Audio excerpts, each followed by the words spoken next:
آپ زندگی کے جس نظم کے ساتھ بھی جڑے، آپ کہیں پر جاب کر رہے ہیں، اپنا کوئی کام ہے، کوئی تنظیم ہے، کوئی مشن ہے، ایجوکیشن سیکٹر میں ہیں، طب کے ساتھ وابستہ ہیں، قانون کے ساتھ جڑے ہیں، انجینئرنگ ہے، یا کوئی اور ایسا کام کہ جس کے ساتھ آپ جڑے ہیں، وہاں پر ہرڈلز آئیں، بہت ساری پریشانیاں دیکھنے کو ملی تو گیو اپ کر گئے، سکپ کر لیا اپنے آپ کو، وہاں سے ہٹا دیا، ہٹانے کی کوشش کی، راستہ بدلنے کی کوشش کی، مطلب یہ ہوا کہ آپ نے استقامت چھوڑ دی۔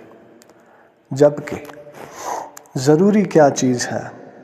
جس پر آپ کو ریوارڈ ملے، کہ جس راستے پر آپ چل رہے ہیں اس راستے پر پھر ایک سٹیج ایسا آئے کہ آپ کو بدلے میں کچھ نہ کچھ دیا جائے، تو وہ ریوارڈ ہے اللہ کے ہاں جو ہے کہ ایمان لانے والے ایسے کہ جو پھر ڈٹ جائیں، انہیں پھر ریوارڈ کے طور پر ایک سکون دیا جائے گا، انہیں نہ کوئی خوف ہوگا، نہ وہ غمگین ہوں گے۔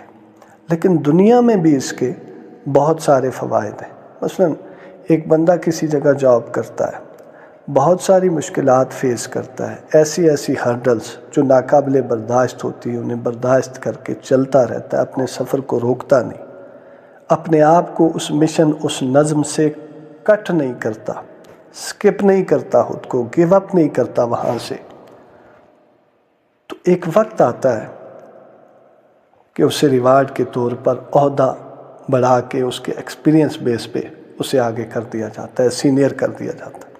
لیکن قرآن کتنا بہترین گائیڈر ہے اور کیسا بہترین اصول کہ آپ یہ آیت خود پڑھیں، اللہ کمی بیشی معاف کرے، سورۃ الاحقاف آیت نمبر 13 ہے، اس کو بڑے غور سے پڑھیں۔ بہترین گائیڈ، اتنی بہترین گائیڈنس ہے، اتنی اچھی کہ بندے کو بنیادی زندگی کا نظم جینے کے لیے ایک اچھا اصول مل جاتا ہے، اور اس سے بہتر کوئی اصول نہیں کامیابی کا۔ ان الذین قالوا ربنا اللہ ثم استقاموا، یہ پہلا حصہ۔ بے شک جن لوگوں نے کہا کہ ہمارا رب اللہ ہے، یہ کیا ہے؟ پروجیکٹ ہے، مشن ہے، ایک ٹاسک ہے ایمان کا، اللہ کو ماننے کا، وقت لا شریک جاننے کا۔ آگے کیا ہے؟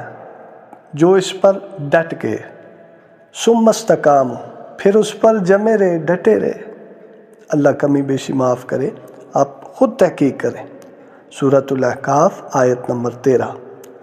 تو ان کے لیے پھر کیا ہے؟ فلا خوف علیہم ولا هم یحزنون، تو ان پر نہ کوئی خوف ہوگا، نہ غمگین ہوں گے۔ کتنا بڑا ریوارڈ!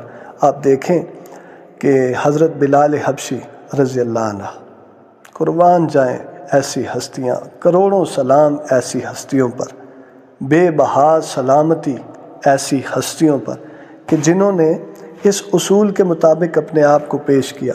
حضرت بلال حبشی رضی اللہ عنہ تپتے انگاروں پر، انہیں جلتے انگاروں پر چلایا گیا، کہا کہ اللہ کہنا چھوڑ دو، وقت لا شریک ماننا چھوڑ دو، اس نظم اور اس مشن سے پیچھے ہٹ جاؤ، تو آپ نے جواب دیا نہیں۔ تپتی ریت پر لٹایا گیا، کوڑے لگائے گئے، قید کر دیا، آپ نے کہا نہیں۔ کتنی ہرڈلز چھوڑ سکتے تھے، راستہ بدل سکتے تھے، لیکن نہیں۔ رنگ کے کالے، پھر ریوارڈ دینے کے لیے رنگت کی کوئی وہاں پر یہ آپشن نہیں ہے کہ سفید رنگ کا ہو، فلاں گروہ سے اور فلاں خاندان سے تعلق رکھتا ہو، نہیں، کوئی نسبت کام نہیں۔ ایک ہی بات، ایک ہی چیز کہ سفر کیسا تھا، استقامت کیسی تھی، تو ڈٹے رہے۔ ہمارے لیے بھی زندگی میں جس مشن کے ساتھ، جس نظم کے ساتھ جڑے ہیں تو پھر اسی مشن پر قائم رہیں۔ ایسا نہ ہو کہ آج یہاں پر ہیں تو کل اٹھ کے یہاں پر پریشانیاں آئیں راستے میں تو اسی راستے سے اپنے آپ کو واپس موڑ لیا اور دوسرا کوئی راستہ پکڑ لیا۔